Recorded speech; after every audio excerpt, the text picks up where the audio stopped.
What was this experience like? Did it intrude? Did it affect it at all? And yeah, look, I think it gets very difficult as soon as the camera's in the space. It's you're very aware of it, and so in the documentary I talk about the actor's ego, and that can be a problem, and if you bring a camera into the room, the ego is what's going to respond to that camera. Yeah. Because it gets very excited. Yeah. And it's like, oh, I'm being looked at. Yeah. And and then it starts to imagine what you look like and criticize you and say, your shirt looks bad, or you put 2 kilos on last week, or your hair's bad, or that's not your best side. So all those things distract the actor from being present. Yeah. So I think it's very worrying to have a camera in the room. The good thing about it was that, surprisingly, it didn't take very long for me, or certainly for me, or it didn't seem for the actors to forget that it was present. And I think that's probably because it didn't feel like it was the most important thing that was happening. It felt like it was there to record and really pick things up. But what was the most important stuff was not the film, but the actual rehearsal. Well, and then because my approach to it was never to interfere. It was I just make my own way around as quietly as I could and just film what was happening. Yeah. So we never did anything for the camera except for the interviews. Yeah, and that really worked. You were really. I felt that you, and maybe that's because you have an understanding of drama. You've been in the space, so you respect it. Maybe that's necessary and something that you have. Maybe a lot of crew or cameras that could go into a space like this, would not understand that and would think they're the most important things there and the most important people there. Yeah. And I think you probably need to know they're not. But also to have someone like yourself who was really sympathetic to what was happening and actually really engaged in what was happening. Yeah. So when I did catch you, there's nothing worse than looking at people on a camera going, yeah. Because but when I looked at you, you actually were going, yeah, this is really interesting. Yeah. So that's really important as well. Look, I think the film's pretty terrifying, isn't it? I mean, it feels as if it's caught that kind of pushing, that intensity, and I think that. That's a real credit to you and your work, because I became so immersed in how bad they were being. Which is, 90% of the time, you're just disappointed. Yeah. That's the tough thing about rehearsing, is that, you might get somewhere, you might have a good day, but the next day just falls to pieces for quite a while. And I think that's a creative process. Yeah. Most of the time it's just not working, or you're trying to solve problems. Yeah. And that can get very tiring. Yeah. So it was really interesting to see that happening when you're really involved in a moment. I guess any moment in life when people are really involved in it, when they're just totally absorbed, you forget about everything around you, and that's how and then if someone's videoed that, and you look at it, you go, what? I wasn't. Oh no, oh no, we don't look like that. That's not us. But actually, it was, and because you're just totally unaware of yourself, and it's very rare in life. We are normally we're kind of aware of ourselves. So it's like it was really odd to watch that, and to go, whoa, who is that man? Because, even my wife's looking and going, whoa, God, jeez. Wow, you're really, and I'm going, yeah, it's good, but wow, and I'm going, yeah, and you look at the actors and they're kind of, you can feel them wanting to burst into tears, you can see it, and yet I'm still going. You're just demonstrating, guys. Yeah, it's pretty. So, and I think that's what. So it's a very real representation, because none of that. If you're aware of being like that, if you're aware of being, the pushy kind of master in the room, and that's what you portray for the camera, then that's all that ends up coming across. It feels really inauthentic. Dan's been in about 3 or 4 shows. Conan's probably been in about 6 or 7 shows with me, and I don't think he ever prepares himself for what's coming. Right. He said you fail and you keep failing, but you fail to get it right in the end. What did you think about that? I think they can get very poetic. Yeah. Every artist can, you fail in order to, but it can sound a bit wanky, kind of. Yeah. And I think you have to be careful of that. Yeah. I think you have to know that analysis of feelings or rehearsal can sound really kind of. Yeah. That's why it's better that it's live, that you see it. Yeah. Because when people talk about it, you oh God, Well, they even talked about that as well, and you talked about it. I thought, well, one of the things that I thought was most funny is that, the last person I want to be sitting next to at a party is an actor. Yeah, I know. Yeah, because they get very reflective, and they want you to really make them feel good about themselves. Because you're basically a spectator to them. Everybody is. Yeah. Actors walk around wanting to be looked at, and so they're very happy when they're on stage. And I mean, that's a bit of a generalisation, but they're certainly prepared to be looked at. And so I think that anybody who, if you'd go back to that, I fail in order to succeed. Yeah, I think you do. I think research around creativity shows that in order to be truly creative, creative so that it's not just mundane, but you're really original and new ideas and things are happening and you're building something.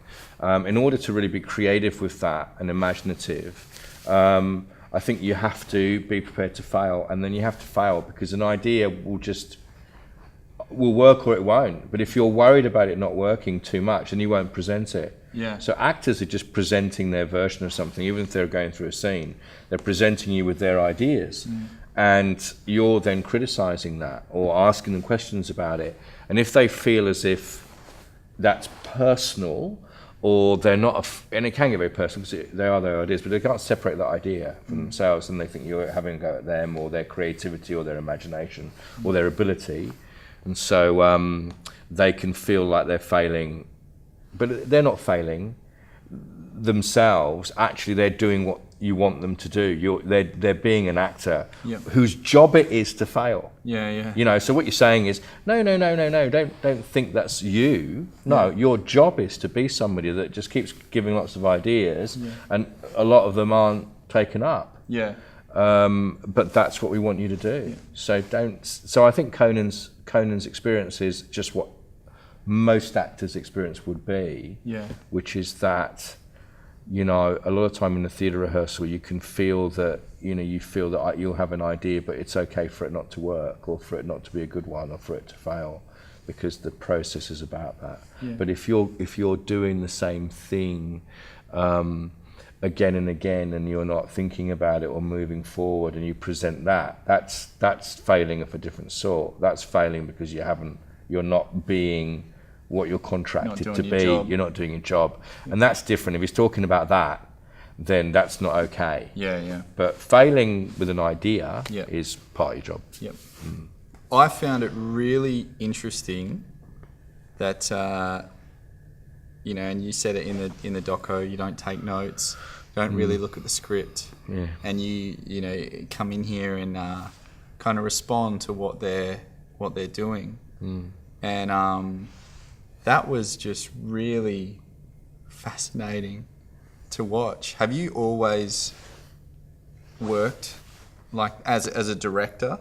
Have you always worked like that? And did you, before directing, did you work like that as an actor under other directors that did that as a process, or is this something that's sort of evolved for you?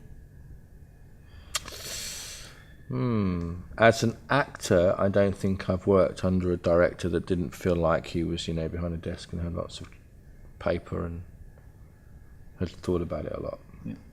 So it can't come from there.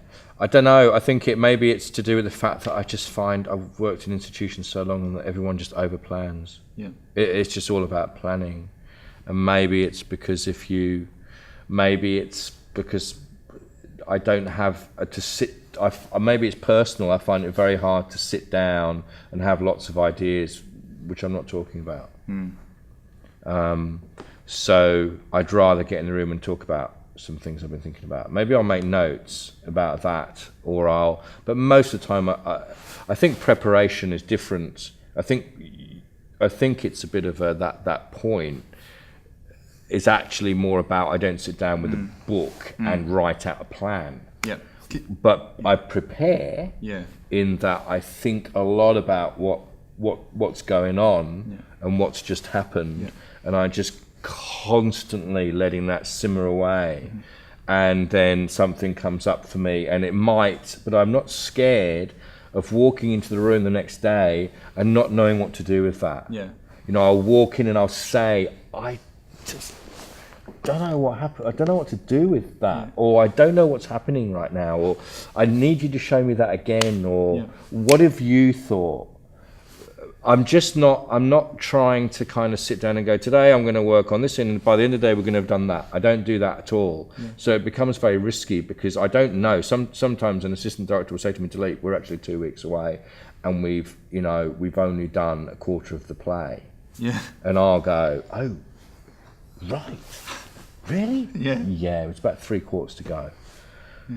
You talk a lot about, I heard a lot, about actors needing to be present, needing to be listening. Does that apply in the same way as a director? So that, do you have an off day as a director where, whether it's you're caught up with some personal stuff or whatever it is, and you know what I mean? Just because we talked about that a lot in terms of the actor. Just take it out on the actors, Dean. Yeah, right. You know, they will look at you when you walk in the room. Yeah. People never ever notice your mood as much as a group of actors waiting for the director. Yeah. Because they're going, oh God, I hope he's in a good, feeling happy today. It doesn't mean that, or I hope he's, because you can have an off day, or you just don't have ideas. Yeah. Or you look at them and you go, and they read that look as being, we're really bad. Yeah.